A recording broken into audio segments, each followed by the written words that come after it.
कैसे हो? तो देखो हम दीदी से मिलने आए हैं, दीदी के घर।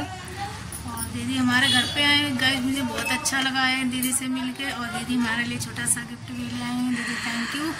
और दीदी को आप लोग ज़्यादा से ज़्यादा सपोर्ट करें। गाइस आप लोग जल्दी कमेंट करके बताइए हमारी दीदी कैसी लगी रहा। बहुत अच्छी है, वीडियो बहुत अच्छे होती है। हमारी नंदुआ है संग भैया देख ले बहुत शर्माती है वीडियो बनाते तो एक नहीं शर्माती। देख ले कैसे देख रही है आँखी से रे।